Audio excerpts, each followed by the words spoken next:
Passando.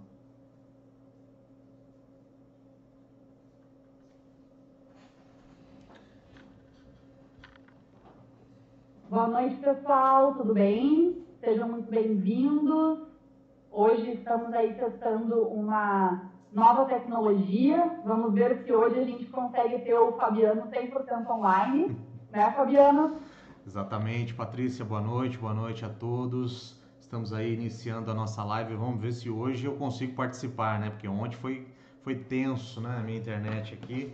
Mas enfim, vamos lá. Estamos aí ao vivo no YouTube e estamos aí hoje para falar da legislação federal, né? Da legislação federal notarial e registral. Então a gente espera aí que possamos trazer para vocês aí muito conteúdo, que realmente essa live seja de bom proveito, seja aí um diferencial, né, na sua preparação para o concurso de cartório. Show de bola, Fabiano. Então, eu vou recapitular aqui a nossa trajetória até agora. A gente conversou um pouco sobre as técnicas para cada fase do concurso de cartório, né? E falamos aí sobre algumas questões pessoais, também trouxemos algumas dicas bem interessantes a respeito desse concurso, da FGV, e ontem falamos especificamente de algumas dicas a respeito dessa primeira fase de Santa Catarina, né, trazendo aí essa particularidade da FGV, como ela pontuou as questões, falamos muito a respeito disso, a forma da multidisciplinariedade, inclusive hoje a Carol mandou para mim do site do TJ Santa Catarina sobre a manutenção do home office no TJ Santa Catarina, ou seja, aí está havendo um posicionamento a respeito dessa situação de home office ou não, e aí a gente pode pensar, de repente, num adiamento dessa prova, né, Fabiano? Mas, como eu falei ontem, eu ainda acho que eles vão fazer essa prova no dia 25 de outubro e 18 de outubro na remoção, né? Então, quem também está estudando para remoção tem essa particularidade que vai ser antes, mas é importante a gente ter estudado esse material até o dia 25 de outubro, e se não sair no dia 25 de outubro, vamos manter o estudo adiante e vamos seguir nessa jornada final aí para essa primeira fase do Tribunal de Santa Catarina. E hoje falaremos então da legislação federal de notas e registros, algumas particularidades, né, alguns pontos interessantes para serem vistos. E aí passo para ti a palavra para tu conversar um pouquinho com o pessoal. Bem, Patrícia, pessoal, a gente tá aguardando aí, né? O pessoal vai chegando aos poucos. Eu lembro também, se vocês puderem, né? Compartilhem lá no Instagram, chama o pessoal aí para vir chegando para a live também, para que a gente possa aí ter a melhor aula possível, né? Para todo mundo aí, para que todo mundo possa acompanhar. Se vocês estão também, dá um feedback para a gente, né? Com relação à qualidade, se vocês puderem também. Né, já coloca no chat aí e mostra pra gente, né, se tá tudo ok. Isso é bastante importante. Eu vou dar uma boa noite para vocês aqui no chat. E quem tiver ao vivo aí, tiver ligadinho, né, dá um oi, dá um ok, diz que se está ouvindo bem o vídeo. Bem, essas questões técnicas para que a gente possa realmente, né, cair aí de cabeça no conteúdo. E também, né, chama o pessoal lá no Instagram, por favor, para que a gente possa ir. Aí, legal. Astrid, Carlos, boa noite para vocês. Valeu aí pela presença. Muito bom. Já deixa também o like aí. Hoje eu deixo o chat contigo, né, Fabiano? Hoje Hoje... quem vai fazer hoje vai fazer o acesso ao chat, pessoal, é o Fabiano. Então, os alunos da Patrícia que não conhecem o Fabiano ainda, né? O Marcelo fazendo brincadeiras ontem. Maneira aí, Marcelo, porque a gente vai fazer, quem tá vendo o chat hoje é o Fabiano, não é a Patrícia. Legal, o pessoal tá dando feedback aí que tá tudo ok. É outra realidade, né, Astrid? Bem mais estável a plataforma, melhor de se visualizar, pode acompanhar aí pelo PC, pelo Note, né? Mais tranquilo. Mas isso é legal. Sejam bem-vindos e vamos lá. Bem, Hoje, o que a gente guardou aqui para vocês, né? Para que a gente pudesse aí fazer esse caminho, né, durante essa semana, né? Nós destacamos aí as questões que são mais importantes e que são realmente aí relevantes numa prova, num concurso de cartório, né? Então, como a Patrícia falou, né, ela fez aí o caminho que nós fizemos até agora, né? Passamos por todas as fases, falando da especificidade de cada fase, né, da particularidade de cada fase. E ontem aí nós falamos também especialmente da primeira fase, né, então aquilo que realmente chama atenção.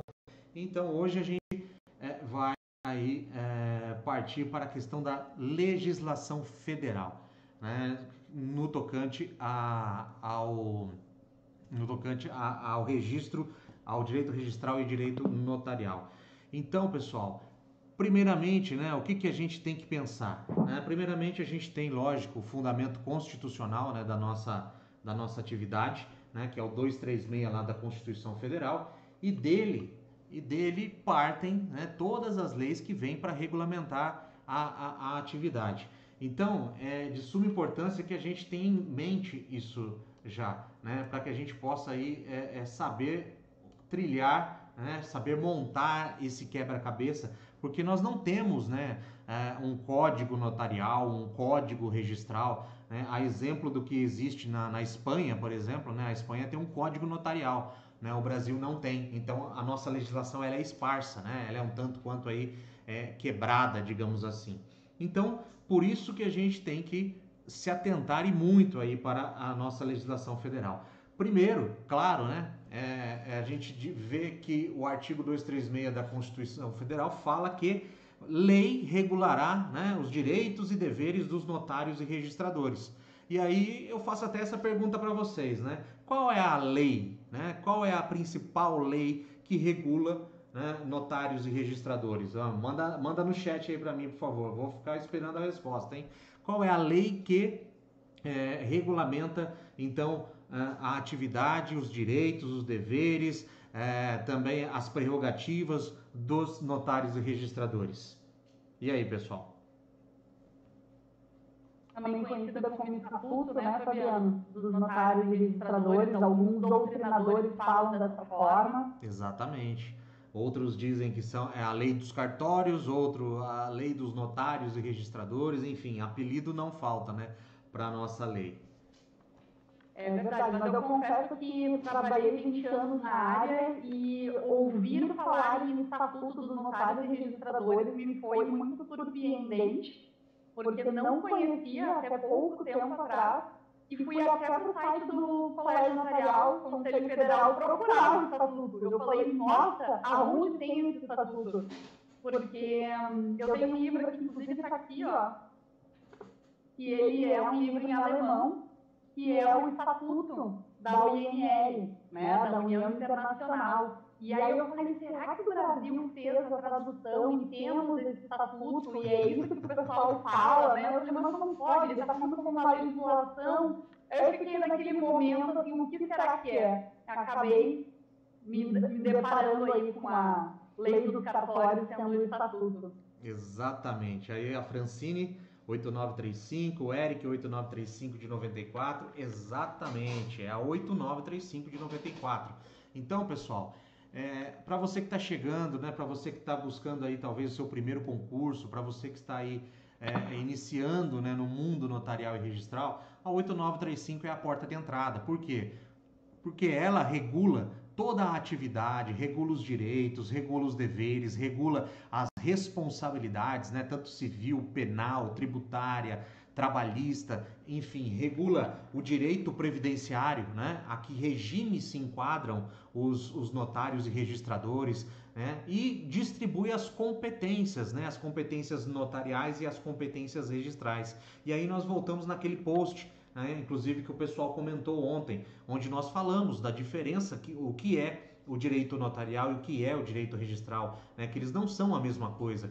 E a gente pode perceber que a atividade não é a mesma, né, a atividade de notários e registradores, já pela redação da 8935. Então, é de suma importância que você domine, que você realmente tenha o domínio dessa lei, porque ela vai reger toda a atividade, né? E quando você vai para um concurso de cartório, ela vai ser realmente muito exigida. Então, não tem como fugir, né? É o cerne, digamos assim, é o centro, né, de todo o sistema notarial e registral, né? Então, é por aí que nós temos que começar. Tanto é que até no nosso curso nós disponibilizamos essa lei 8935, né, como uma introdução, como um bônus aí. Por quê? Porque ela é a principal e a gente destrincha, né? Porque a gente vai de artigo por artigo, né, buscando ali o fundamento, buscando jurisprudência, buscando realmente elucidar tudo que diz aquele artigo, né? Então esse tem que ser o caminho, né? Porque você vai lidar, vai ser a sua atividade, não tem como fugir. Então é de suma importância, porque ela já começa, né, distribuindo aí, mostrando quais são os serviços notariais e registrais, né? Já traz essa questão de que são serviços de organização técnica e administrativa, já traz as garantias que o serviço notarial e registral busca, né? Que é garantir a publicidade, a autenticidade, a segurança e a eficácia dos atos jurídicos. Então, é de suma importância tudo que ela já começa a delinear, né? E aí ela vem falando quem são os notários e registradores, né? Profissionais do direito, dotados de fé pública, a quem é delegado o exercício da atividade notarial e registral, ou seja, né, ela já traz o conceito até, né, da atividade. Quem é o notário, quem é o registrador, né? Profissionais do direito, dotados de fé pública, a quem é delegado, olha aí, essa remissão à delegação do serviço público, enfim, né? O capítulo 1 da Lei 8935, então, ele já traz todas essas situações, digamos assim, já mostra a que veio, né? Questão da publicidade, questão da autenticidade, segurança, eficácia, quem são os notários, quais são os registros, como que deve ser feito, como que deve ser prestado, enfim, né? É a introdução. Fabiano? Oi. Oi, uma coisa que é importante a gente falar, né, e que a gente tem essa, inclusive dentro das aulas que a gente trouxe no início, que elas foram gratuitas, já estão fora do ar essas aulas, é importante a gente mencionar que, apesar de a gente ter esse estatuto, essa lei que regula todos esses regramentos, nós temos posicionamentos jurisprudenciais diversos e nós temos que conhecer, e inclusive temos aí o tema repetitivo, responsabilidade civil do notário e do registrador. Ainda que a nossa lei tenha lá uma pontuação específica, a gente teve um revés aí que, do meu ponto de vista, ele não é positivo, mas entendo que os cartórios menores se sintam aliviados por conta disso. Mas a gente tem aí uma diferença, né, nessa... Acho que foi um recurso especial, né, de Santa Catarina que teve essa decisão. Isso. Então, é importante que a gente conheça também a jurisprudência a respeito dessa legislação. Inclusive, a gente mencionou, acredito que na sua aula também falou sobre uma ADI, sobre a assessoria compulsória, né, que eu até comentei com a aluna do nosso curso, que é, do meu ponto de vista, uma aula sobre o que que são os notários e registradores, e que hoje não é aplicado. Mas acho que é bom a gente ter essa ressalva aí da parte jurisprudencial. Sim, porque a jurisprudência, né, ela vai trazer para nós, como a Patrícia falou, talvez a elucidação daquilo que não está muito claro, né? Do que não está muito específico. Às vezes a lei ela não é um tanto quanto objetiva, ou até pela concisão, né? Por ser um texto conciso, né? Cabe N interpretações. Então a gente consegue aí, através da jurisprudência, entender, né? Aí tem a nossa, essa ADI que a Patrícia citou, é uma aula, né? Realmente é uma aula porque elucida a natureza jurídica da atividade, a natureza jurídica da delegação, né? Aí nós temos até uma outra ADI também que nós comentamos logo no começo, né, das nossas aulas da 8935, que é o voto do ministro Aires Brito, onde ele realmente destrincha essa questão da delegação, né?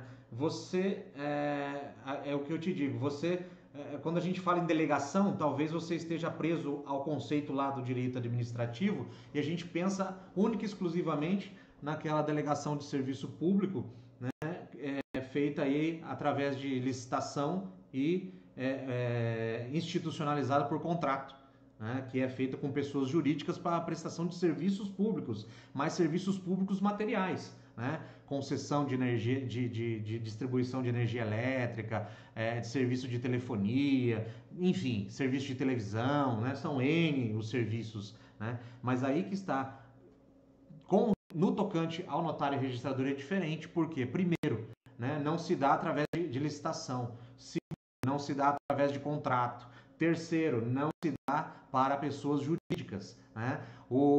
A delegação do serviço público notarial e registral, ele não é um serviço material, é um serviço jurídico.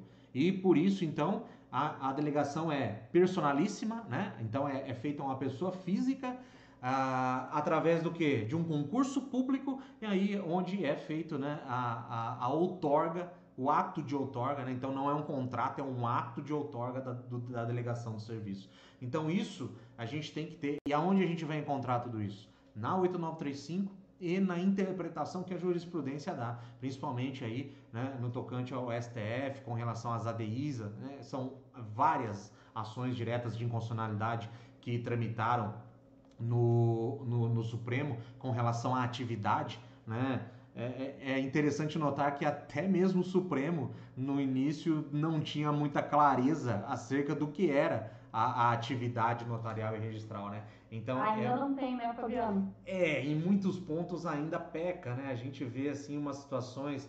Outro ponto, né, que está na 8935 também, é a questão tributária, da responsabilização tributária, né? Porque quando o notário, o registrador vai contribuir, né, vai ser o contribuinte do imposto de renda, ele é tributado como pessoa física, ou seja, a tributação é maior. Aí quando ele vai ser o contribuinte do ISS, né, e que se ele fosse tributado, né, como pessoa física seria menor a incidência, aí ele é tributado como se fosse pessoa jurídica. Olha como que é a situação. Então, nas duas tributações, né, nós somos tributados da forma mais gravosa, né? Então, mas aí você pode falar, poxa, mas nós somos como pessoa física ou somos pessoa jurídica, né? Nós sabemos, a serventia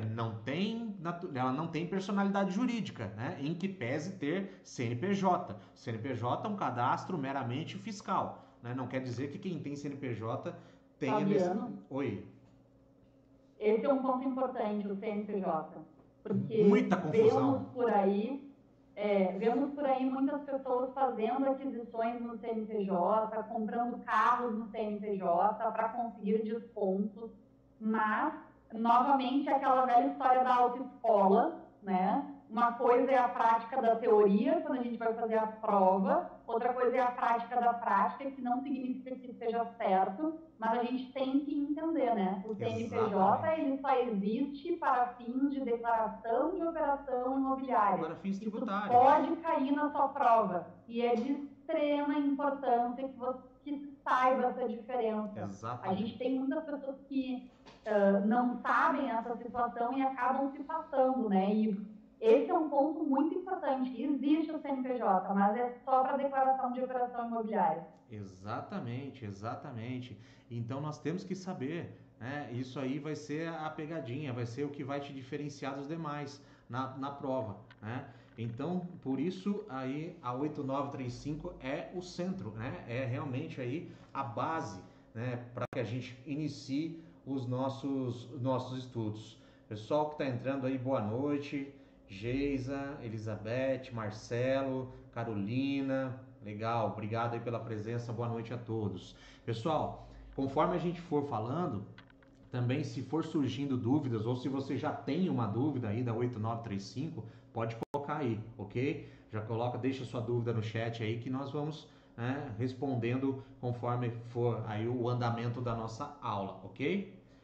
E seguindo, né, pela 8935 aí, nós vemos a questão, no segundo momento, das atribuições e das competências dos notários e registradores, né? E aí, esse artigo 6º e artigo 7º, né, ele é chave de pegadinha, né? Você vê, cara, quantas e quantas provas eu já vi essa questão, né? Quais são os atos que competem exclusivamente aos notários? E aí eles colocam formalizar juridicamente as partes, intervir e autenticar. E aí a gente cai que nem um patinho, né?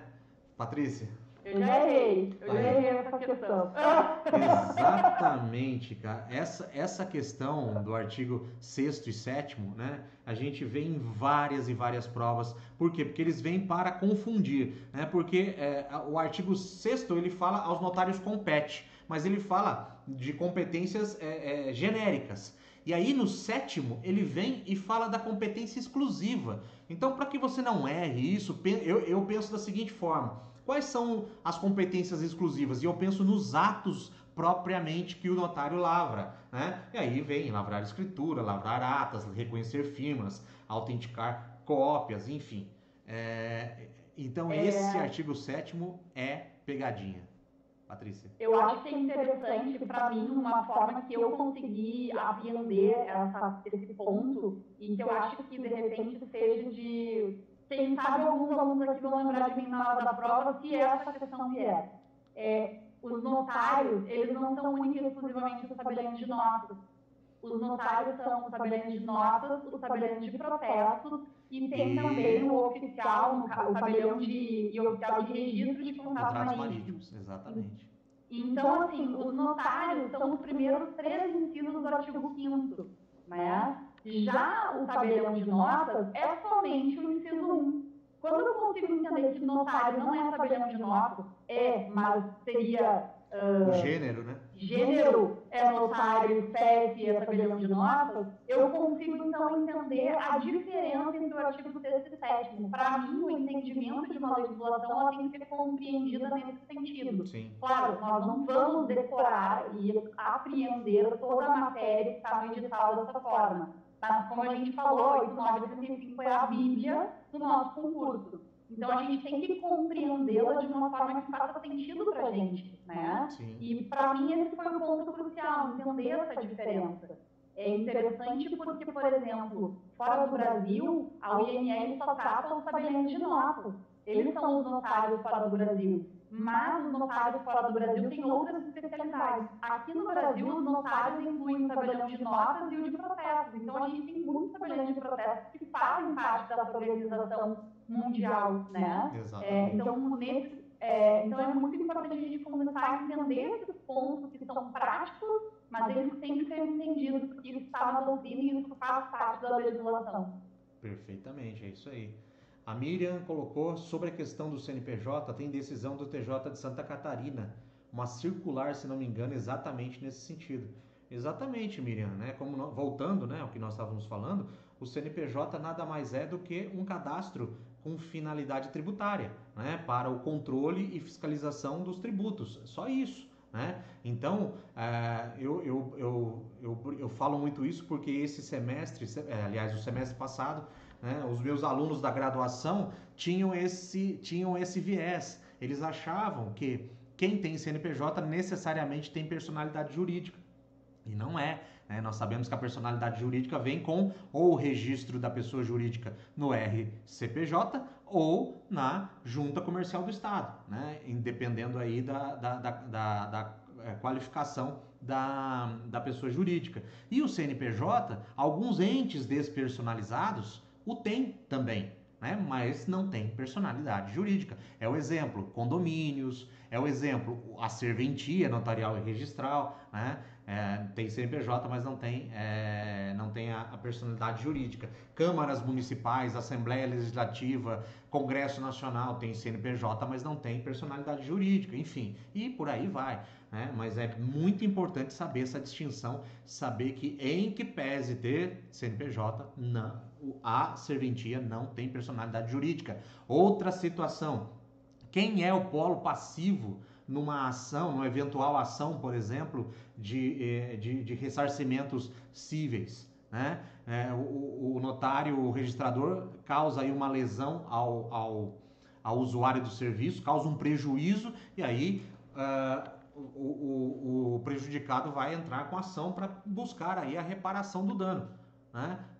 Chove, né, de ações contra o cartório fulano do tal, o oficial de registro de imóveis tal, o tabelionato, não, né? Então a gente vê que tem advogados, né, que não sabem essa distinção, né, e entram com uma ação contra a serventia, não, né? Vai ter que entrar com ação contra o notário, contra o registrador, né? E aí voltamos na questão da responsabilidade lá que a Patrícia chamou atenção. E nesse ponto é importante também dizer que, primeiro, o advogado atrasa o próprio processo do cliente e, ao mesmo tempo, a gente também tem a seguinte situação, aquele que traz todo mundo ao polo, esperando que aquele que for eu ganhe, que traz inclusive a pessoa que assina o ato. Exatamente. Então, nós temos casos em que a pessoa já não trabalha mais na serventia e ninguém sabe o endereço. E essa pessoa não consegue ser citada. E o tabelionato de notas ou o registro de imóveis, ele não vai fazer a informação de que ele tem que fazer a busca única e exclusivamente pelo nome. Ele vai se defender dessa forma, mas o advogado ele nem presta atenção na contestação do tabelião para poder pedir a exclusão daquele réu, né, do processo, para facilitar a vida do seu cliente. Isso é muito comum, ou seja, o próprio advogado está indo contra o serviço dele mesmo. Então, isso é um ponto importante e que também pode cair em prova. A quem eu devo fazer a ação contra o tabelião que assinou, substituto, ou contra o titular da serventia? Então, outro ponto que também pode cair em prova e é importante a gente saber que é sempre ao titular. Exatamente. E hoje, aí, com a nova orientação jurisprudencial do STF, né, no recurso especial lá de Santa Catarina, nós sabemos que existe aí uma cadeia, né? Você pode primeiro buscar reparação contra o Estado, e aí o Estado, né, apurando dolo ou culpa do oficial registrador ou do notário, pode entrar com ação de regresso, né, contra o notário, e o notário, se identificar também dolo ou culpa na ação do escrevente dele, aí pode buscar o regresso contra o escrevente. Então é uma cascata, né? Mas a gente tem que saber isso, saber quem é o polo passivo, né, da ação. Então é outro ponto importante. Continuando, né, seguindo aí, outro ponto que eu acho que vai ser de grande importância agora é o artigo 9º, né? O artigo 9º fazendo uma leitura com o provimento 100 do CNJ. Por quê? Aqui a gente fala, né, o tabelião de notas não poderá praticar atos fora de seu ofício fora do seu município para o qual recebeu a delegação. E aí? E agora com essa questão dos atos, né, notariais eletrônicos, né? O provimento 100 regulamenta, tem que ficar esperto com isso, né? Eu posso lavrar uma escritura, digamos que eu tenho aí uma delegação para uma cidade do interior de São Paulo e vou lavrar uma escritura para quem mora na Bahia, e a pessoa está morando lá na Bahia, e eu vou fazer, né, eu vou fazer a escritura, a audiência virtual, e a pessoa está lá na Bahia. E aí, pode? Não pode? Né? É outra questão que eu acho que agora vai pegar muito, porque eles vão fazer eles podem fazer essa interconexão com o provimento 100, né? Então, juntamente com alguns outros, né, Fabiano? A gente tem o artigo 8º também que traz a mesma questão que é de livre escolha, mas o provimento 100 me coíbe a livre escolha, né? E ao mesmo tempo, o provimento 65 também me coíbe a livre escolha. Então, a gente tem diversos provimentos do CNJ que estão relativizando o artigo 8º e 9º. Sim. E aí a gente vai adentrar aí num problema muito mais político que nem cabe aqui falar a respeito de cobrança de emolumento. Exatamente. Mas o grande ponto é que a gente tem pelo CNJ algumas proibições ou algumas restrições ao artigo 8º e 9º. E isso é importante fazer essa linkagem aí de informações. Perfeitamente. E aí ressalta, né? Você deve fazer a leitura e o estudo da lei, né? Sempre atento e fazendo essa interconexão com os provimentos, né, do CNJ, principalmente no âmbito aí da legislação federal. E aí, com relação à legislação estadual, né, nós vamos ver isso amanhã, mas também é outra situação que você tem que ter essa pertinência, esse viés aí de ficar esperto, porque pode ser que a norma estadual venha regulamentar de outra forma. Então, pessoal, é dessa forma, fazendo essa linkagem, né? Não, como a Patrícia falou, buscando entender a raiz, né? A razão da lei, o porquê, e nisso, né? A jurisprudência, os provimentos nos ajudam em muito a entender, né? Realmente o que traz a lei. Ok, pessoal? Bem, tá todo mundo muito quietinho. Alguma pergunta? O pessoal descobriu meus telefones celulares aqui. A Geisa está me dizendo que está ecoando, ainda está ecoando, porque eu acredito que seja o meu fone de ouvido, então. Bem, para mim não está, eu não estou ouvindo. Então, verifica aí que o pessoal pode dizer se está ecoando, se está ok. O áudio da Patrícia, pessoal, tá ok?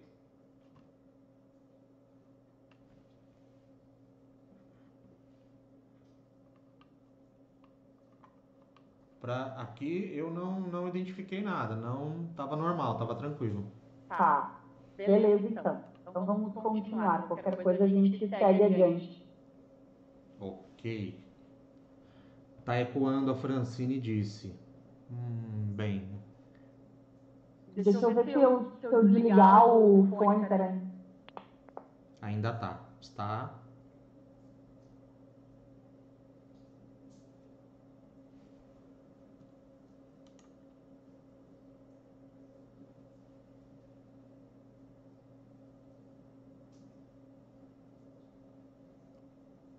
Pessoal, tá me ouvindo? Eu estou sem fone.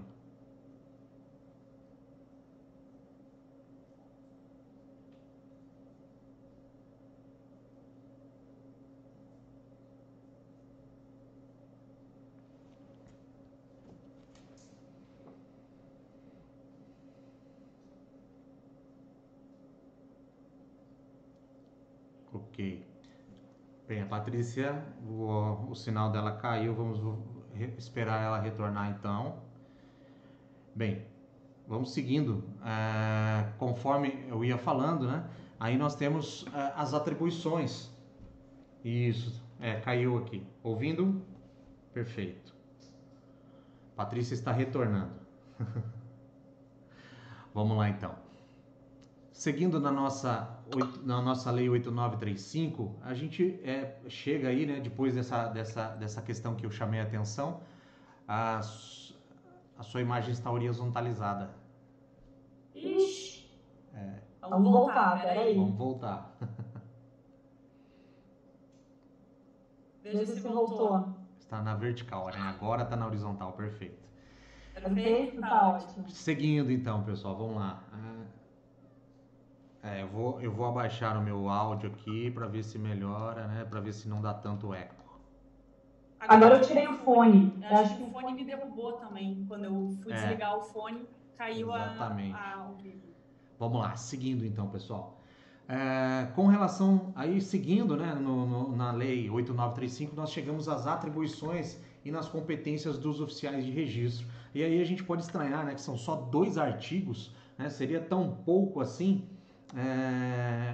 mas o que a lei faz? A lei faz as atribuições das competências de forma geral e remete, né, à legislação específica. E qual seria a legislação específica dos oficiais de registro?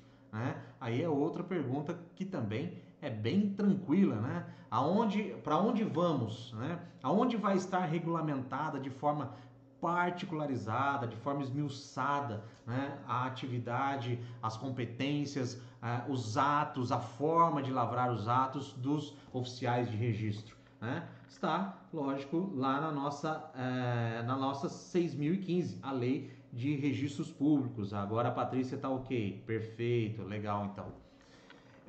Então, a própria 8935 faz essa atribuição genérica, né, dos registradores e remete-os às a lei de registros públicos, que é a lei onde vai realmente estar, né, a lei esmiuçada, né, bem delimitada, os atos, a forma de lavrar, como vai se dar toda a atividade dos registradores. Então a gente vê que há um diálogo aí de fontes, né? Então surge assim a Lei 6.015 aí como o segundo grande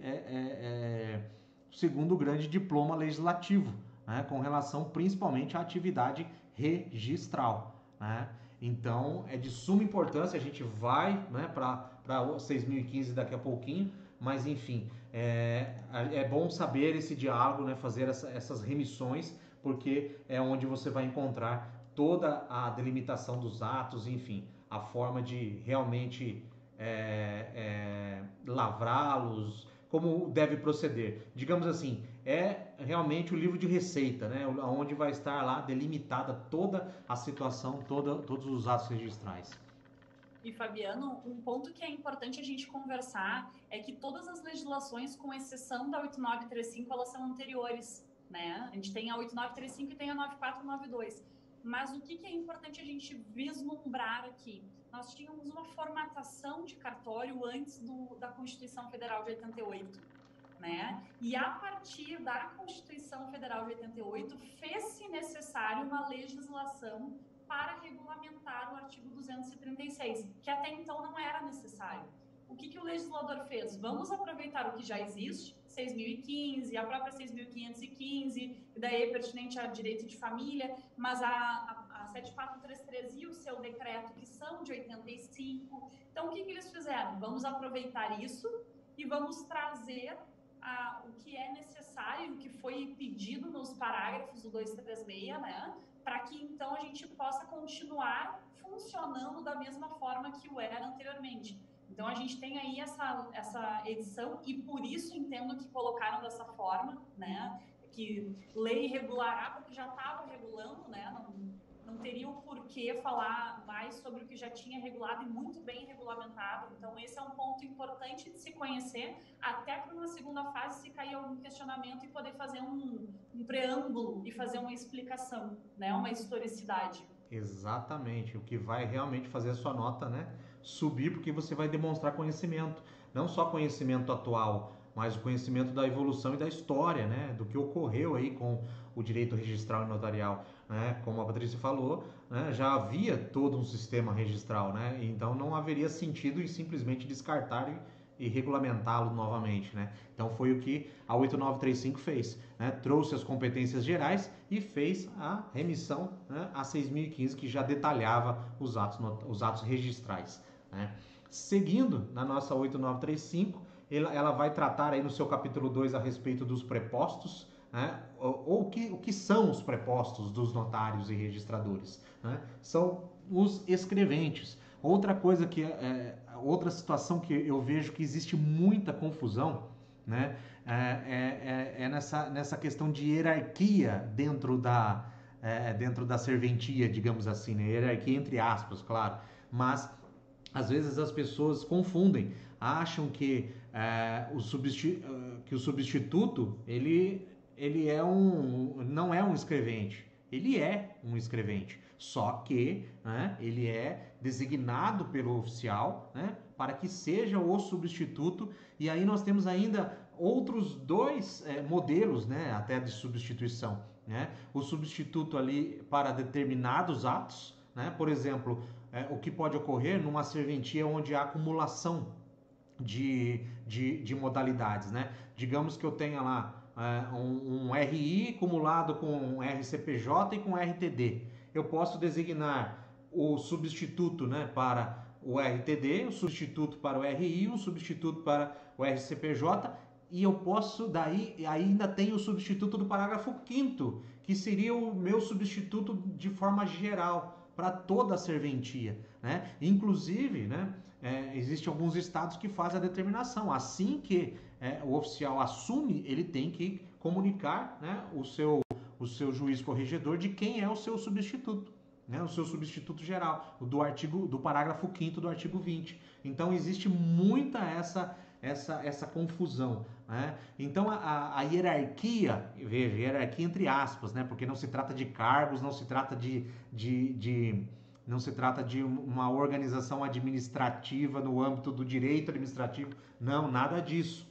Por quê? Porque a atividade é exercida em caráter privado, né? Somente uma nomenclatura do que a lei fala, a lei 8935. Então, o que vai acontecer? Você vai ter os seus escreventes, você pode ainda contratar os seus auxiliares, que são aqueles ainda que não assinam os atos, né? Mas que podem ali fazer as atividades mais simples, né?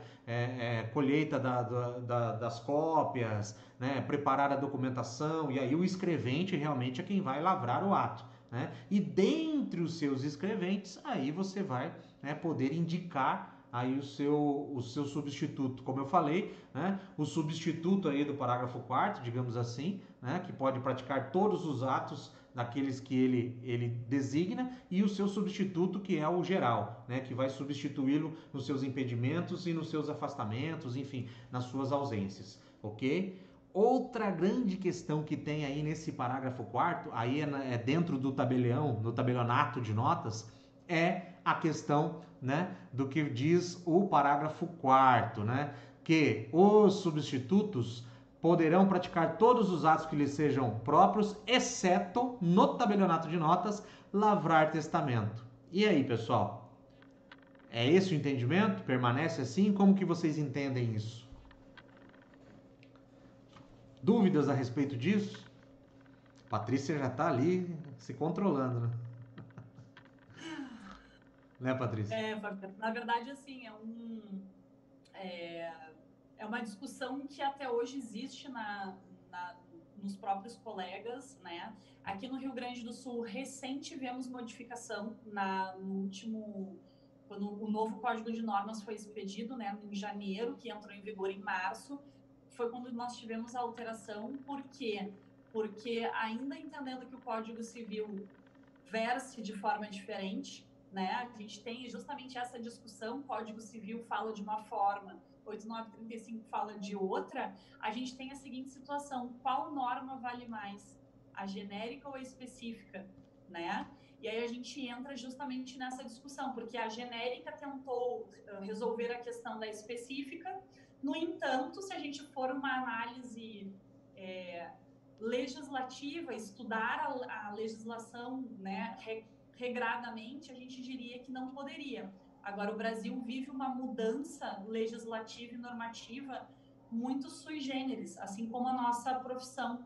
Então, é difícil dizer que aquela lei não vai valer, até mesmo por uma questão de liberdade de contratar, da simplificação do ato, da desburocratização. E aí, o que se fez? Vamos deixar para os TJs resolverem, porque afinal tem os códigos de normas. Aqui no Rio Grande do Sul, até o final do ano passado, era proibido o substituto fazer testamento. Somente o titular poderia fazer, porque era previsto em norma estadual. São Paulo, já há muitos anos isso é permitido, né? Sim. Eu sei que São Paulo tem isso, mudou-se aqui no Rio Grande do Sul agora, e isso também é um problema, porque normalmente o titular, tu sabe melhor do que eu, que ele não tem tempo para fazer o testamento e dar a devida atenção que essa formalidade exige, porque ele tem tantas outras atribuições dentro da serventia que fazer o testamento, ainda que de suma importância, fica um pouco de lado. E aqui em Porto Alegre a gente tinha um problema muito grande, que era nenhum tabelião dava conta de fazer os testamentos necessários, porque imagina, seriam única e exclusivamente 12 pessoas que poderiam fazer, eram só 12 serventias na época, poderiam fazer testamentos para toda a população de Porto Alegre, e muita gente que vem do interior porque não quer que a cidade saiba que fez um testamento. Existe muito disso, né, no interior do estado. O pessoal vai para a capital porque na capital tudo se perde, ninguém fica sabendo o que ele foi fazer na capital. Então, nesse sentido, era um problema muito grande. Agora, desde o novo provimento aí, que fez o novo Código de Normas, a gente teve essa alteração. Acho que ela foi benéfica, e vamos ver como é que vai ser. Eu queria falar um pouquinho sobre esse artigo aí. Muitas pessoas me perguntam a respeito desse artigo 20. Eles não compreendem a questão do primeiro substituto. Antigamente a gente costumava ver o seguinte: a gente tinha o primeiro, o segundo e o terceiro substituto. Isso era nomeado no próprio carimbo da serventia, né? Ou seja, eu definia uma ordem cronológica de quem seria após o meu primeiro, o segundo. E assim sucessivamente. Por quê? Porque se o primeiro não estivesse lá, né, nem o titular, nem o primeiro substituto, é o segundo que vai responder. A gente tinha essa ordem cronológica, que hoje já não tem mais, é apenas um substituto, né? Que a gente vai nomear e definir, mas esse substituto, ele é tão substituto quanto qualquer outro. As pessoas confundem que esse substituto ele não faz nada, por exemplo. Não, ele está lá só para substituir o tabelião. Não, ele é um funcionário normal, ele atende o balcão, ele faz as escrituras públicas, ele atua normalmente como os demais substitutos. A única diferença é que na ausência do titular é ele quem vai responder pela serventia. E esse é um cargo de muita confiança para o substituto. Ele tem que ter essa compreensão e esse discernimento, né? Que a sua palavra vai ser a palavra que poderá trazer alguma suspensão ou alguma questão da corregedoria contra o titular, porque ele, na qualidade de substituto, está ali respondendo, né, pelo tabelião. Então, esse é um ponto bem importante para a gente poder entender. Mas ele faz as mesmas coisas que todos os demais. Exatamente, tem muita confusão realmente quanto a isso, né? E voltando, né, ao parágrafo 4º, aí que está. Cada estado, né, vai regulamentar, vai ter o seu entendimento, a sua norma, né? E aí é aquela confusão, né? Como a Patrícia falou. E aí, a norma especial, a norma geral, né? Existe até entendimento de que o Código Civil, quando trata do testamento, é norma específica também, não é norma geral. Olha lá, tem de tudo, né? O direito tem essa abertura, né? Então a gente tem que realmente aí buscar, né, na legislação estadual qual o entendimento do tribunal para saber como proceder, como agir e realmente, né, durante a prova ainda mais, né, saber o posicionamento do Estado, né? Então é o que fica aí para a gente discutir. E o bonito do direito é isso, né? Se não fosse assim, né, se fosse 2 mais 2 é 4, né, não teria tanta graça, né? E aí seguindo na 8935, né, nós temos o capítulo que fala da responsabilidade civil e criminal, como nós já falamos, né? Os notários e registradores aí no âmbito da responsabilidade civil, né? Toda a alteração que houve na jurisprudência, o entendimento hoje é de que esse artigo 22 já foi mudado, acho que 3 vezes, se eu não me engano, né? O artigo que fala especificamente da responsabilidade civil dos notários e registradores, né? Mas hoje o entendimento é de que a responsabilidade é subjetiva e que o Estado responde, né, em primeiro plano, de forma objetiva pelos prejuízos, e daí, havendo culpa ou dolo, ele pode buscar, né, a ação de regresso contra o notário e contra o registrador. Então aí, e outra situação até que a Patrícia colocou, né, se o substituto, se o escrevente errou, não é ele que vai responder, né? Quem vai responder é o oficial, é o tabelião, é o notário, né? Então temos isso aí, tem que ter muito claro, essa situação, né? Aí, quanto à responsabilidade criminal também, nós temos que ver que o notário registrador, em que pese, ele não faz parte da estrutura do Estado, né? Então ele não é um servidor público, ele não é um funcionário público, né? Ele não é assalariado, ele não recebe subsídio, enfim, ele é um particular em colaboração com o poder público, e isso significa então que ele está fora da estrutura, né? Estrutura funcional do Estado, né? Mas ele, para fins penais, né, o próprio Código Penal fala, né, que todo aquele, né, independente se é remunerado ou não, que exerce uma função pública é tido como, para fins penais, é tido como um agente público. Então, nesse sentido, né, há aí a responsabilização penal também, né, dos notários e registradores, e principalmente na legislação referente aí à administração pública. Então, se você aí já até fica uma dica, né? Se você está estudando também, né, na parte penal, dê aí uma importância maior para os crimes contra a administração pública. Por quê? Porque são os que se enquadram contra um notário e registrador na atividade, né? Então, fica esse alerta, né?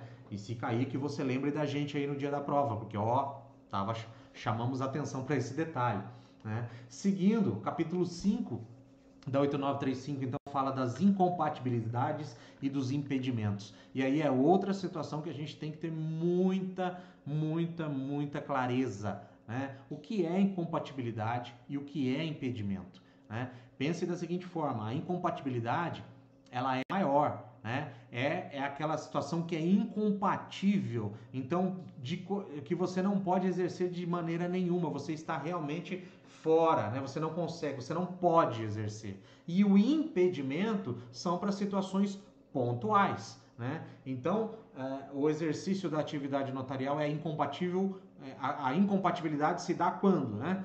Com o exercício da advocacia, então, né? A partir do momento que você assume a sua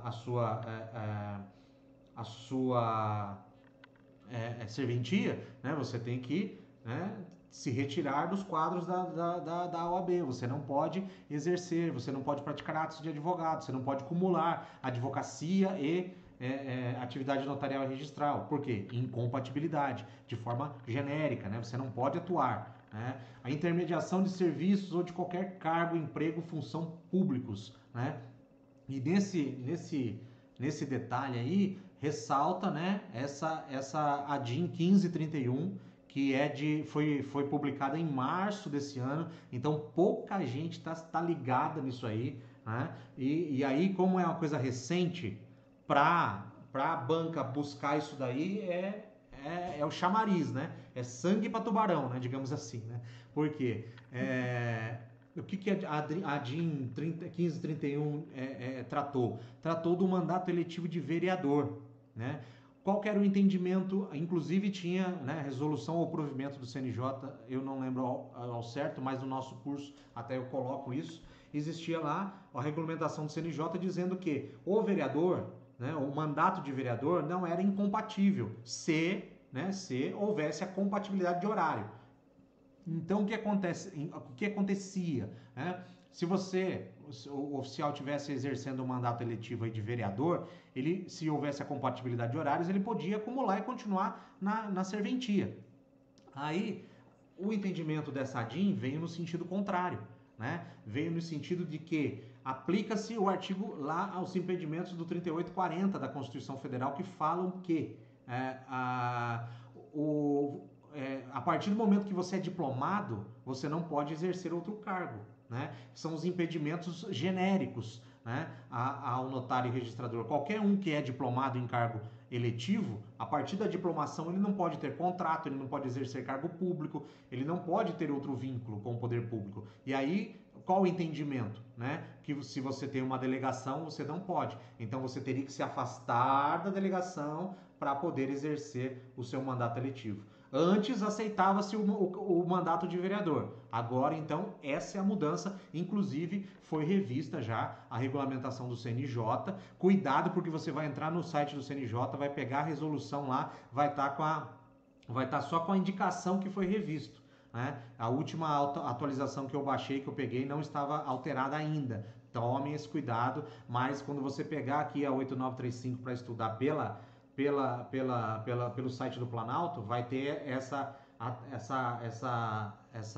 digamos assim, ressalva, vide a DIN 1531, né? E se você estiver conosco, a gente vai trabalhar esse ponto aí de forma mais específica, com toda a regulamentação, para você entender bem essa situação, né? Fabiano, um ponto importante nesse artigo 25 é que a gente fala sobre a questão da advocacia e muita gente, inclusive a própria OAB, ela tem um posicionamento bem claro. A incompatibilidade, ela não gera a suspensão da carteira, e sim o cancelamento da inscrição. Exatamente. Isso é uma pergunta que já caiu na prova da OAB e já caiu em concurso público, porque tem muita gente que tira a carteira só negando a informação de que substituto, porque inclusive isso abarca aos substitutos e escreventes. Exatamente. Né? Então, as pessoas vão lá e tiram a sua OAB, e isso pode acarretar numa ação ética dentro da OAB. Sim. A pessoa pode ter a sua OAB cassada e nunca mais poder advogar por ter feito o que fez. Então, isso é um ponto muito importante, porque já caiu na prova da OAB, se eu não me engano, foi na prova que eu fiz da OAB, caiu exatamente isso. Se a incompatibilidade dos notários e registradores acarretava suspensão ou cancelamento da inscrição. E é o cancelamento da inscrição. Exatamente. Então, isso tem que ficar claro, porque pode vir numa forma de questão, por exemplo, da FGV, que tem conhecimento de OAB, tem conhecimento de incompatibilidade e não tem o conhecimento mais amplo dessa legislação, mas ele sabe que há uma incompatibilidade. Exatamente. E isso, para quem estuda para notário e registrador, não verifica se a incompatibilidade é suspensão ou cancelamento, porque não é importante. O estatuto não cai, né?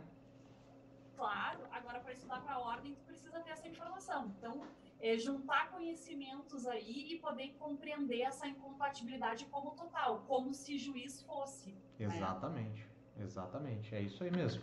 Eu, por exemplo, esse ano, né, eu tive que aí cancelar a minha inscrição na ordem, né, para poder assumir a serventia. Então é isso, é causa de cancelamento, né? Então você cancela a sua ordem, né? É lógico que após, se você se aposentar da atividade ou se você renunciar à atividade notarial e registral, você vai poder voltar, você pede a inscrição novamente, mas aí durante o exercício, né, é cancelamento mesmo. Olha lá, a pergunta do Mano. E o impedimento é para todos os funcionários da serventia? É para os escreventes também. Os auxiliares não, mas os escreventes é que dificilmente também o bacharel e com advogado será auxiliar, mas enfim. Mas é para todos, né? Para os escreventes e para os oficiais, ok? Há muita atenção, inclusive...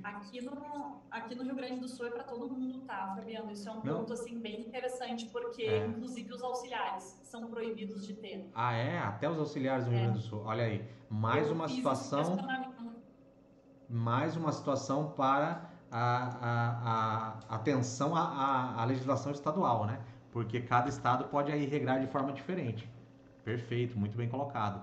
E aí existe até um julgado com relação aos escreventes, né? Tem jurisprudência no âmbito do STJ já com relação aos escreventes. Perfeito, pessoal. Seguindo, né? E aí qualquer dúvida, pessoal, né? Não perca tempo, coloque aí pra gente ir trocando essa ideia, discutindo, ok? Os direitos e deveres. Falta 2 minutos. Oi? Falta 2 minutos para terminar a live. Meu Deus, voou o tempo, hein? Brincadeira, a gente veio para cá para não ter que parar. Para não ficar, né, travado aí com 1 hora, né? Vamos lá, vamos seguindo. E aí, o capítulo 5º da 8935 fala sobre direitos e deveres, né? Outro ponto muito importante. É claro que a gente, né, tende aí a se apegar aos direitos, né? Mas principalmente os deveres, né? A questão dos deveres é de suma importância e o desdobramento desses deveres é de suma importância, que a gente entenda, né, o porquê, da onde vem e o que quer dizer, né? Por exemplo, quando a gente vê que são deveres dos notários e oficiais de registro manter os livros em ordem, a gente pode pensar, mas que coisa estranha, né? Mas a que remete isso? Né? Remete primeiro, por exemplo, né, ao dever de guarda, ao dever de conservação. E quando a lei fala, a 6.015 vai falar disso, e quando a lei fala de conservação, não é a mera conservação física dos livros, também é disso,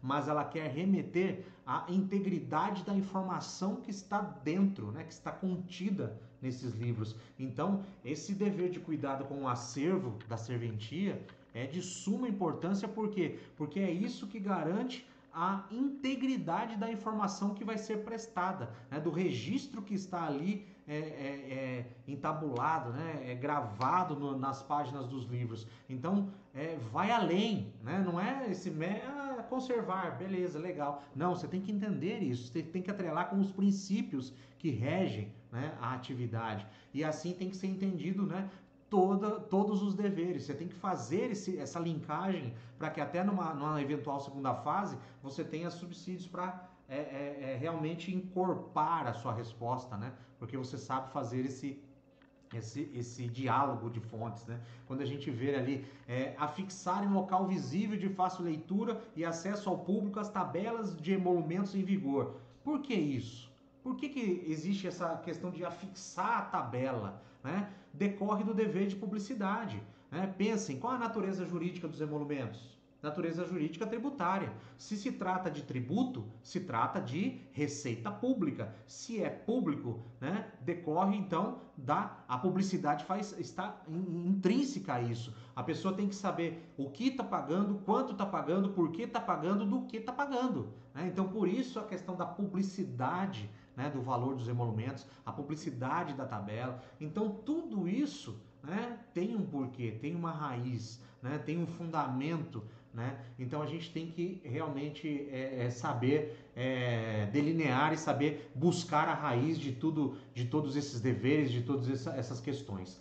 Né? Seguindo. Fabiano, Oi. eu queria falar sobre esses dois tópicos aí. O primeiro, a questão da conservação do acervo. Um ponto que tu colocasse que não é único exclusivamente guardar o acervo, que a gente pode até trazer um exemplo para que fique bem elucidativo, é dever do notário e do registrador entregar a informação de acordo com aquilo que existe no documento.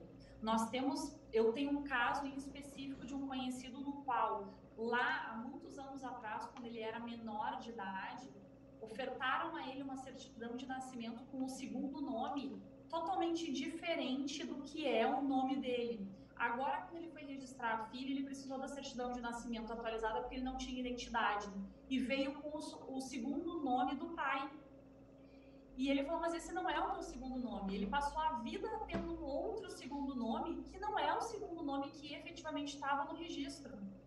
Ou seja, imagina a responsabilização civil dessa serventia por ter gerado essa confusão, inclusive ele sendo desconfiado de que ele estava fazendo algo ilegal, no sentido de que ele criou um segundo nome. Exatamente. Quando não foi ele que criou, foi a própria serventia que ofertou uma certidão equivocada, não foi a do nascimento, porque eu estava com as duas certidões, eram 5, 6 anos depois do nascimento dele, e aí tivemos aí agora, com 30 anos, ele tirou uma segunda via da certidão com um outro nome. E aí ele tem 2 identidades com o mesmo CPF.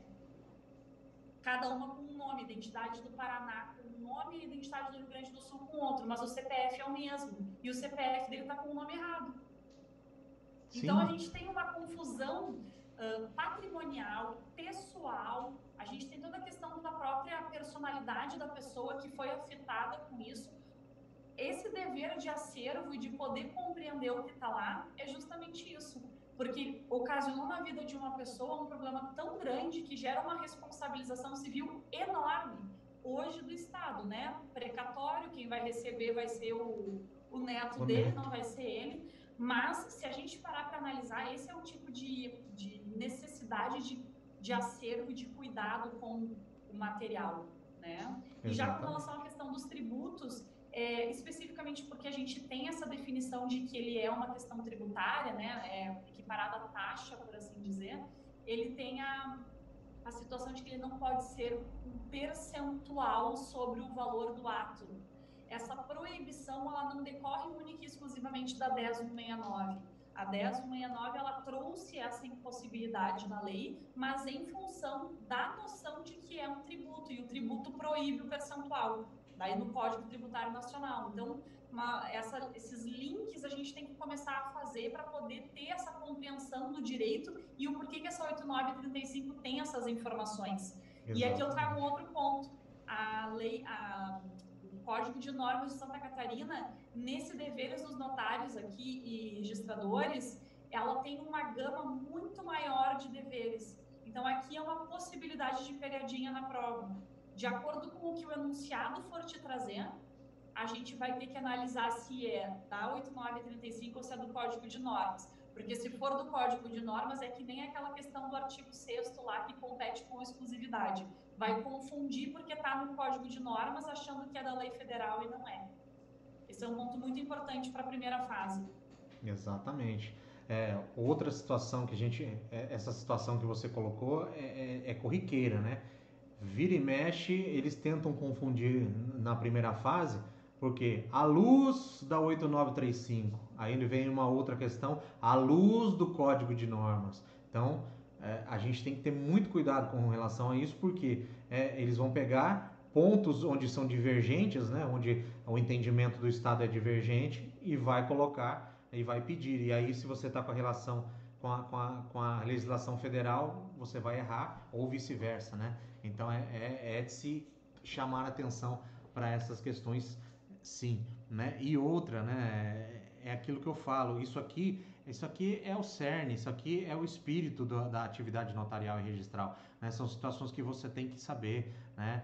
Então, como que se dá a cobrança dos emolumentos, qual a natureza jurídica, tem que saber, né? Pode cobrar por porcentagem? Não pode? Por que não pode?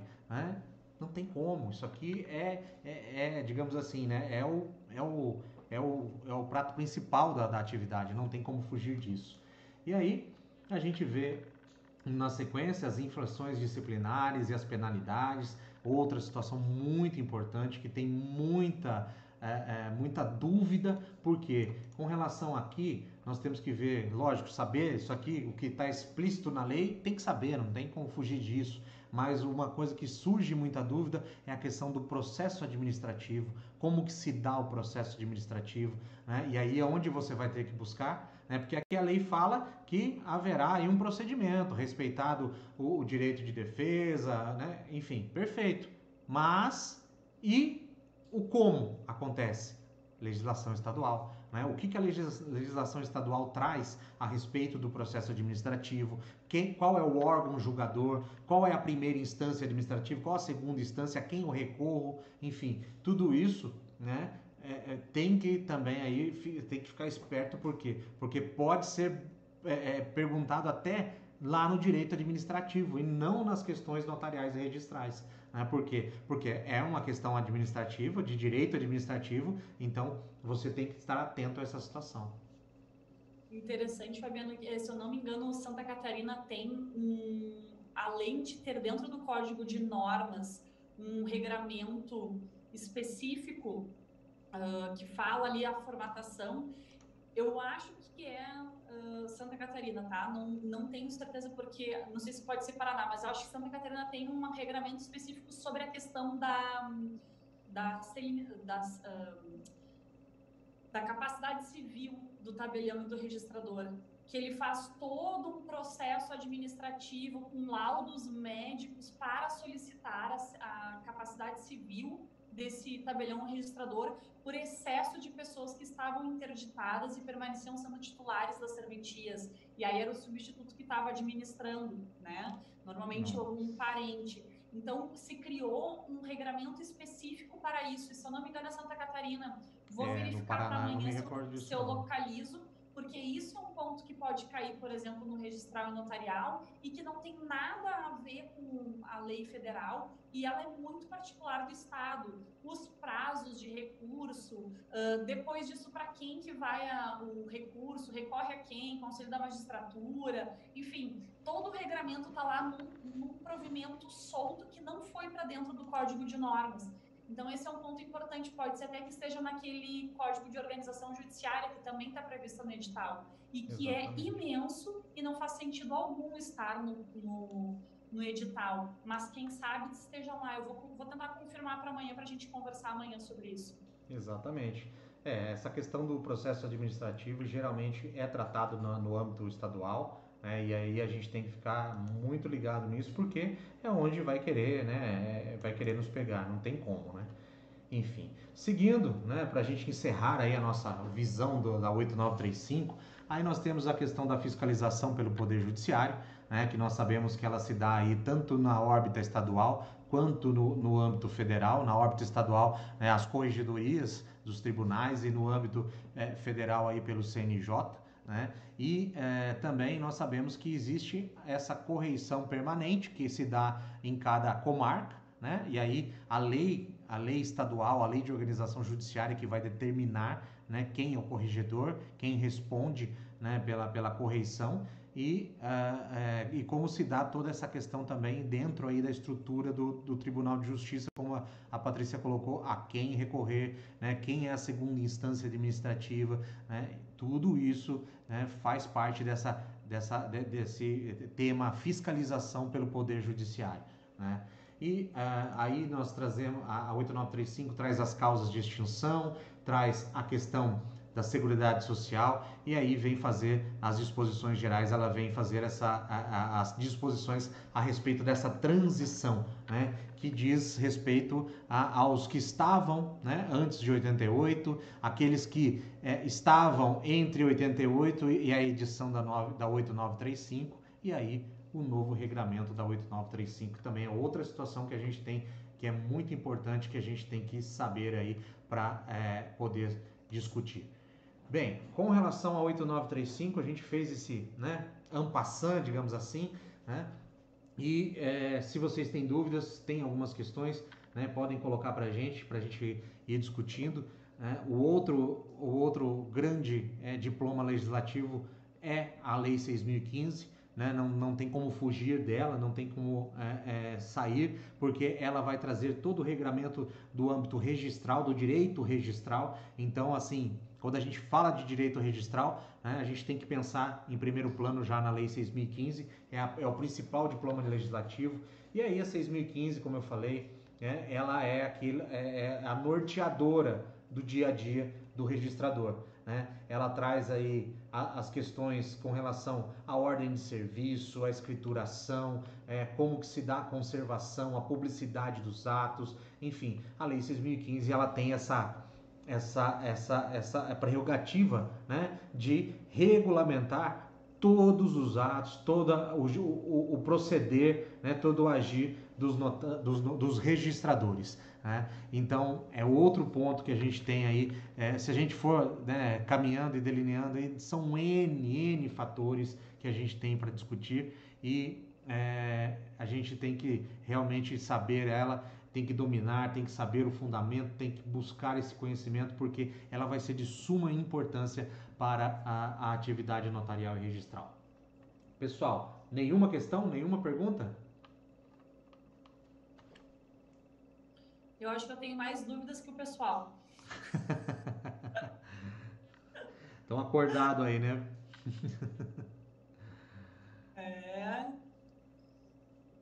Tá todo mundo, acho que, envergonhado, Fabiano, que não sou eu que estou lendo as questões. Amanhã eu vou ler as questões, então.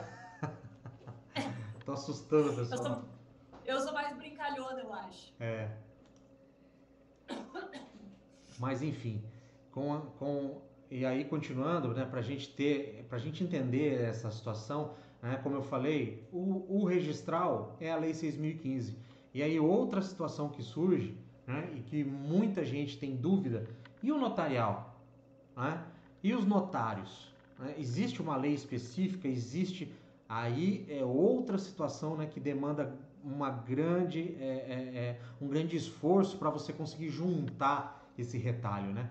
Quanto aos tabeliões de protesto, não é tão difícil, porque nós temos a Lei 9492, que vai ser aí a norteadora, né, do agir e do proceder do tabelião de protesto, assim como a 6.015 é para os registradores. Né? Então, a 9492 também é bem completa, ela traz, né, o procedimento, né, do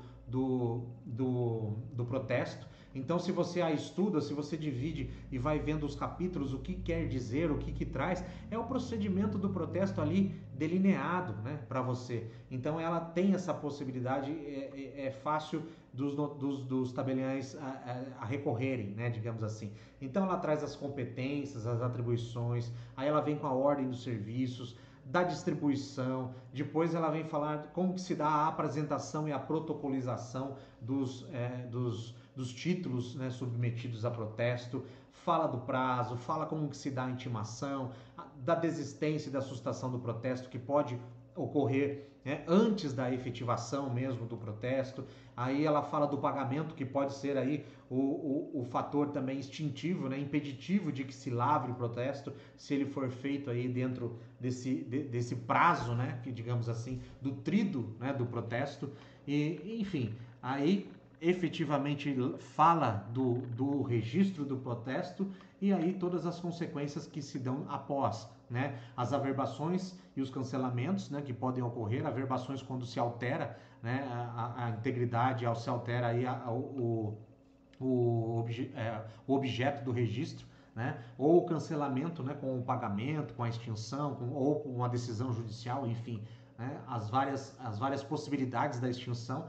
E aí, num seguinte sentido, ela mostra outra situação, que é a publicidade, como que se dá, né, como que ocorre a publicidade no âmbito do protesto, né, através das certidões e das informações do protesto. Enfim, ela é completa, né, falando depois, para finalizar, sobre os arquivos, sobre os livros, emolumentos, e trazendo as disposições finais, né, com várias alterações aí em 2018 que a gente tem que ter em mente, principalmente com relação aos títulos eletrônicos, muita atenção com relação a isso, que é a situação de alteração legislativa recente, é também outro ponto que as bancas adoram, né, para pegar mesmo, para que a gente nos pegar desprevenidos, né, aquele que não acompanhou, né, a alteração legislativa aí, fica de fora. Então tem que ter essa situação em mente. Então, é claro que o protesto não se resume a isso, né? Aí nós temos os provimentos do CNJ, o provimento do cheque, o provimento que fala acerca aí do incentivo, né, para as mediações, no sentido de buscar a recuperação de crédito no âmbito do tabelionato de protesto. Traz aí também um provimento um tanto quanto recente da Central Nacional, né, eletrônica de protestos. Enfim, são muitas novidades, muitas situações, e aí a lei do protesto é esse norte. E como eu falei, né, e os tabelionatos de notas, né, aí que a coisa pega, né, porque você pode pensar, existe uma lei, né, existe um regramento que vem falar sobre a atividade dos notários e registradores, como que vai acontecer, como que vai ser lavrado, como que vai dar a ordem de serviço, né? Nós não temos, né, esta lei. Nós não temos essa lei, como a Lei 6.015 é para os registros e como a 9.492 é para o tabelionato de protestos. O que nós temos, né, são as disposições, por exemplo, do Código Civil, que falam acerca da escritura pública, né? Nós temos a Lei 7.433, que vem falar dos requisitos para a escritura pública, né? Então, digamos assim, legislação especificamente para os tabeliães de notas, nós teríamos essas duas, né? E aí a gente fica, o porquê? Por que não existe um regramento mais específico para o tabelionato de notas? Alguém saberia me dizer? É uma questão que é bem importante, né? A gente teria que, se a gente fizer aí um rápido raciocínio, a gente consegue chegar nisso, né? Por quê? Porque a atividade notarial e registral, ela tem aí os seus particulares, digamos assim, né, Patrícia? Então, Fabiano, eu, assim, de breve análise, eu diria que primeiro, antes da Constituição Federal de 88, a gente tinha regramentos específicos, né? Ficamos num limbo entre 88 e 2003, que foi o novo Código Civil, para algumas questões de escrituras públicas, né? Então, a gente tem aí, por exemplo, alguns termos que se usam em escrituras públicas que as pessoas não sabem de onde vem.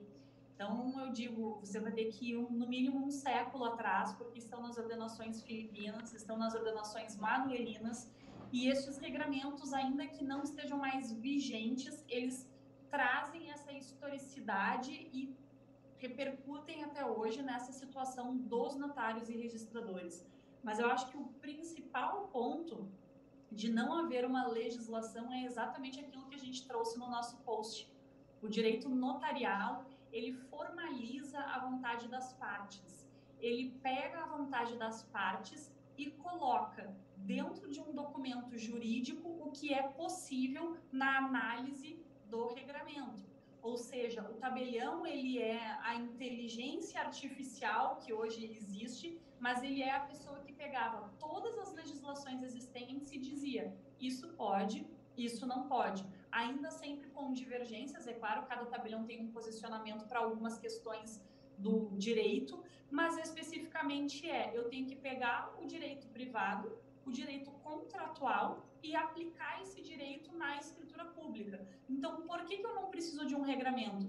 Porque o regramento de folhas, livros, etc., ela vai estar lá no Código de Normas Estadual, e a gente tem, inclusive, na 6.015, eles trazem na parte de escrituração, eles falam sobre tabelionato de notas, né? Então, a gente tem ali aquela tentativa de definir a questão da parte de escrituração dentro da 6.015, que não é o que prevalece, cada estado tem a sua formatação, então essa parte de cabeçalho, folha, margem, tudo vai estar definido dentro do próprio estado, inclusive aquela questão de texto corrido, não corrido. São Paulo já há muito tempo abdicou da questão do texto não corrido, mas existe um porquê disso.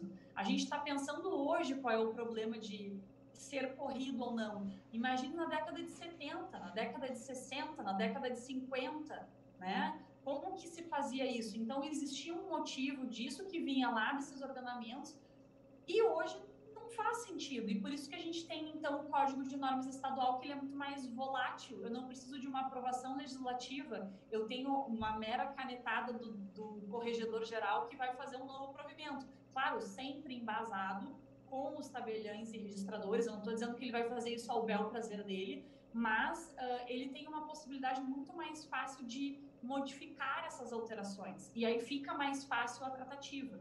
Então, nesse sentido, essa parte notarial, ela tem essa volatilidade porque ela é necessária, diferentemente dessa parte registral que precisa dessa formalidade, dos princípios existentes, porque regra toda uma historicidade, então se faz necessário isso. É interessante, por exemplo, que aqui no Rio Grande do Sul, a gente tem os princípios dentro da norma, já que a Lei 6.015 não tem os princípios, dentro do Código de Normas, há os princípios que regem o serviço registral, ou seja, para que ninguém possa dizer, mas o princípio tal é um princípio, ele não é uma lei.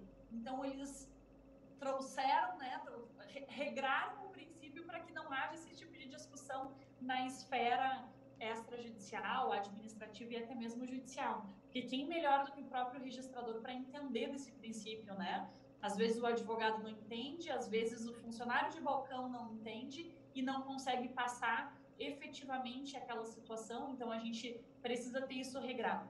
Mas, do meu ponto de vista, eu entendo que o artigo 215 e todo o Código Civil, mas em especial o artigo 215 e a 7433, elas suprem de forma, não diria 100%, mas 95% daquilo que o notário faz, né? Então, o resto é justamente a liberalidade que está lá prevista no artigo 6º, que é intervir nos atos e negócios jurídicos, que é poder analisar a possibilidade jurídica. Isso tem que ser maleável, ele não pode ser estrito como é um registro, caso contrário eu não consigo cumprir a vontade das partes. Então é nesse sentido que eu enxergo. E lembrando, né, que o notário, ele sempre foi aquela pessoa que fazia a intermediação entre o que acontecia no dia a dia da sociedade e os ditames da lei, né, do feudo, do rei, e aí a gente vai até lá os egípcios, e ele era essa pessoa que conseguia fazer isso, ou seja, ele trazia o termo leigo para dentro do termo jurídico para que se pudesse, então, ter um regramento em sociedade. E é exatamente isso que se faz até hoje, né? É a pessoa escolhida na sociedade para que seja feita essa formulação de vontade das partes. Exatamente, é isso aí. Por que fica difícil, né, digamos assim, um código de tabelionato de notas, né? Porque o tabelião de notas, ele tem realmente essa liberdade, né, digamos assim, porque ele vai transitar pela lei. E como você falou, né, ele vai ser essa intermediação entre o que ocorre lá no dia a dia, né, na sociedade, no mundo dos fatos, digamos assim, né, e vai trazer para o mundo jurídico e vai, digamos assim, usar o Código Civil, né, o direito privado, né, como sua matéria-prima para poder formular, né, o texto, para poder formular o título, né, que aquele negócio, que aquelas partes, que aquelas pessoas precisam. Então, é nesse sentido. Existe aí uma mínima regulação, né, que seria a 7433, que traz aí os requisitos, né, para a lavratura. O 215 também é outro norte, né, que traz aí requisitos mínimos, né, para que ocorra a lavratura da escritura. E nesse sentido, então, o tabelião vai se utilizar aí do direito privado, principalmente o direito civil, seus institutos, né? E aí a gente se remete ao direito contratual, né? O direito contratual, ele tem lá os contratos específicos, né? Os contratos típicos, que são aqueles que estão, né, na lei, que estão ali na letra do Código Civil, mas o próprio Código Civil, né, de 2002, ele faz essa ressalva, né, e fala que os contratos, né, são também aqueles que as partes querem dar forma, né, podendo fazer outros que não estão elencados ali, que são os chamados contratos atípicos, né? Então o direito obrigacional, o direito contratual, ele tem essa liberdade, né? Ele tem essa, digamos assim, essa possibilidade de as próprias partes, né, construírem o direito ali. E aí nós temos os princípios contratuais, né, que são aí a liberdade de autonomia privada, né? Então é bem isso. Quando você entende a raiz, entende a razão, né? Primeiro entende a raiz e a razão e a historicidade, né, do próprio tabelionato de notas, né, da onde veio, como veio, o que é, né? O tabelionato de notas, ele não foi criado pela lei, não, ele é um fato, né, social, digamos assim, né, que aconteceu, que surgiu por necessidade, né, das sociedades, e aí ele veio passando, lógico, né, que o tabelião lá, o escriba lá da época do pré, né, da pré-história, digamos assim, né, brincando, não tem a mesma prerrogativa do tabelião hoje. E hoje nós vemos que o tabelionato também, ele tem aí as suas particularidades em cada país. Mas enfim, né, o notariado latino, ele tem essa característica, né? Ele tem essa historicidade, né? E é por isso, então, que não existe esse regramento tão, digamos assim, fechado, né, hermético com relação ao tabelionato de notas, né? E aí que reside, como a gente falou, a diferença entre o tabelionato e o registral, né? O registral e o tabelião. Aí que está o grande segredo, e que se você entender isso, se você entender a natureza jurídica, a natureza histórica dos institutos, tudo facilita, você não precisa ficar decorando a lei, né? Você começa a entender e começa a saber o porquê das situações e o porquê que cada situação ocorre e cada situação acontece. E por fim, né, para a gente fechar aí essa questão da legislação federal, a última lei que vem e que ela é aplicável, né, a todas as atividades, a todas as modalidades, é a Lei 10.169, que vem regrar os emolumentos, né? E a lei, então nós temos que saber o que, né? Nós temos que, lógico, né, declinar aí artigo por artigo, mas a gente tem que saber que a lei, ela traz normas gerais, né, para que os estados, né, na sua competência aí, possa regrar a questão dos emolumentos, né? Então a 10.169, ela vem trazer as regras gerais, né, para que o Estado, então, norteado pela Lei 10.169, possa legislar sobre os seus emolumentos. Aí cada Estado vai trazer as suas questões de imunidade, as suas questões de isenção, enfim, né? Mas é de suma importância, né, você também dominar a 10.169, e não só ela, né, mas todo esse trâmite com as outras normativas, com relação a gratuidades, com relação a isenções, a imunidades, tudo isso tem que estar muito claro, porque pode ser cobrado não só nas questões notariais e registrais, mas também pode ser cobrado, né, nas questões de direito tributário. Então, muita atenção com relação a isso. Não fiquem só na Lei 10.169, saibam buscar isso, né? Eu fiz questão de trazer isso no nosso curso, no domínio concurso de cartório, essa interconexão da Lei 10.169 com outros assuntos. Então lá a gente fala das gratuidades, fala das isenções, das imunidades, fala de todos os provimentos, né, que tem uma previsão expressa e particular com relação a emolumentos, com relação a isenções, imunidades. Isso é de suma importância para você realmente saber trabalhar tudo isso, né? Enfim, pessoal, Fabiano, só Patrícia, complementando para a gente poder entender essa lei é a que define a questão das gratuidades no sentido de compensação aos registradores civis. Por quê? Em 97 nós tivemos a legislação que definiu a gratuidade dos atos de nascimento e óbito e que deveria, então, lá em 97, haver essa compensação de alguma forma e que lei regularia, né? A partir desse momento, a gente teve de 97 a 2000 muitas pessoas não cumprindo e por isso tivemos uma alteração em 99, lá na 8935, colocando que a forma de perda da delegação seria o não pagamento da gratuidade, a não oferta da gratuidade, né, prevista na lei de 97, e aí de imediato, né, vem então essa lei aqui, a 10169 de 2000, ou seja, de imediato, um ano depois, para definir essa possibilidade de compensação das gratuidades. E aí a gente vai ver que alguns estados, como por exemplo Santa Catarina, é um estado que prevê somente esse tipo de compensação. Paraná também. É a ARPEN que tem isso junto às corregedorias, né, estaduais, e conseguiu essa metodologia de compensação. Já em alguns outros estados, a gente passa a ver aí a famosa renda mínima, né, que temos aqui no Rio Grande do Sul, tem no estado de São Paulo. Aqui nós temos a gratuidade e a renda mínima, né? Então, a questão de compensação da gratuidade, ela sempre vai existir à parte e vai ter a renda mínima para, por exemplo, quem é tabelião de notas ou quem é registrador de imóveis. Então, a gente tem a questão da gratuidade e a renda mínima. Mas a legislação federal, ela só prevê a compensação das gratuidades, ou seja, todo mundo fala tem que ter renda mínima. Por lei, não.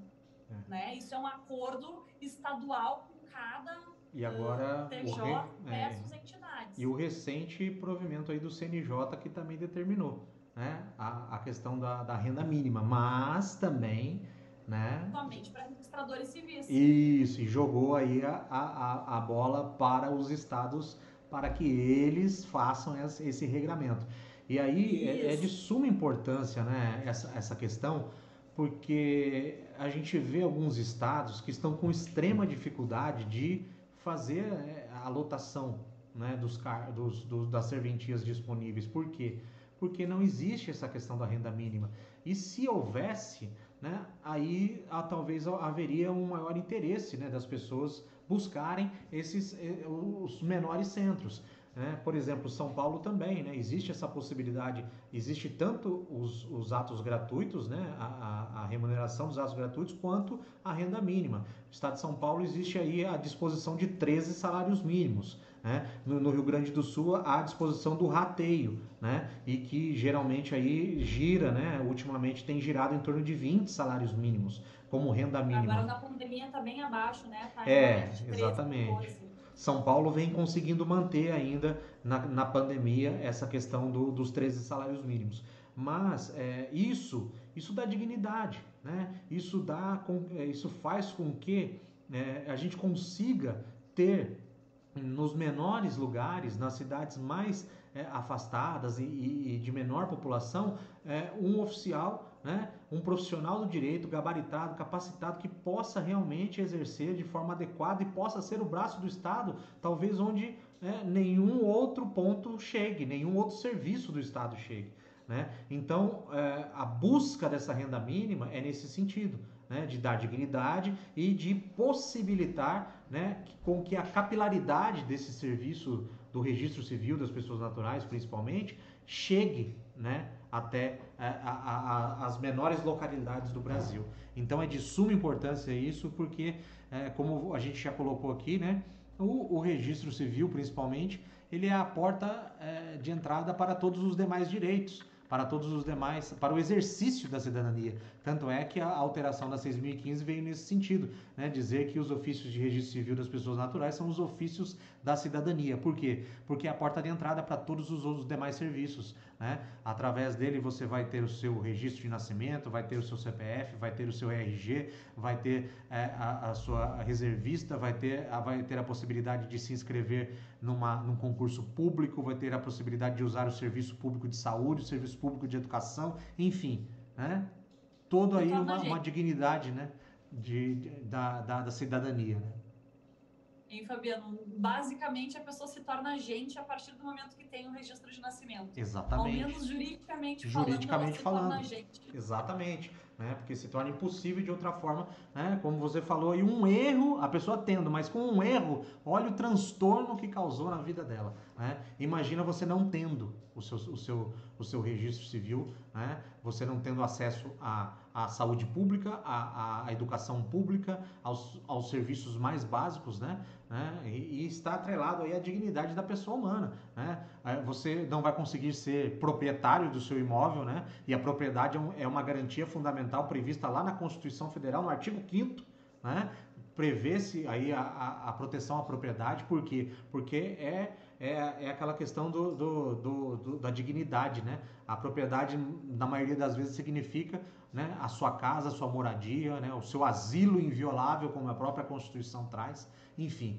Né, daí decorre a importância da atividade notarial e registral. Bem, eu acho que a gente trouxe aí essa grande discussão, né? Ficamos abertos às questões, né? Se vocês tiverem dúvidas, a gente pode aí, né, abrir um tempo para que a gente possa discutir. Eu acho que foi bem proveitoso, a gente conseguiu ir a fundo em muitas situações, em muitas questões, né? E que fique claro também, né, como estudar, como buscar esse conhecimento, fazer essa interconexão, né, com outros diplomas, com outros conhecimentos, com outras áreas. Então, o que me encanta também na atividade notarial e registral é isso, né? Porque nós somos verdadeiros operadores do direito no sentido amplo, né? Porque a gente trata com todas as áreas. A gente lida com o direito obrigacional, com o direito privado, com o direito público, a gente vai para o tributário, vai para o constitucional, vai para os direitos humanos, enfim. Né? Essa é a beleza juridicamente falando, né, da atividade notarial e registral. A gente tem essa possibilidade de lidar com as mais variadas vertentes do direito, né? E saibam fazer essa interconexão, ok? Eu acredito que é aí que está também um grande segredo para que você vá bem nas provas, né? Porque a gente tem que realmente ter essa possibilidade de dominar várias áreas do direito. Eu sei que não é fácil, não é simples, mas o grande notário, o grande registrador é isso, saber a gente saber trabalhar o direito nas suas mais amplas formas e nas suas mais variadas áreas, né? Isso que me encanta em estudar, em dar aula sobre direito, sobre a atividade notarial e registral, enfim. Pessoal, ficamos à disposição, né? Patrícia, a palavra é sua. Acho que hoje eu falei demais, né? Acho que hoje eu me vinguei de você. Amanhã nós voltaremos aqui pelo YouTube, né? Não deixem, compartilhem, por favor, essa live, deixe o like, isso vai ajudar com que mais pessoas tenham acesso. Compartilhem o link também para que outras pessoas possam assistir, né? E amanhã nós estaremos de volta, né? Você vai receber o link pelo seu e-mail e não deixe de nos seguir, né? Siga lá, né, o Prática Notarial, que é o perfil da Patrícia no Instagram, o meu fabianomariano.com.br e o dcc.concurso de cartório, que é aí o Instagram do nosso curso. Patrícia, eu vou deixar você falar um pouquinho agora. Muito obrigado, pessoal, pela atenção e pela companhia.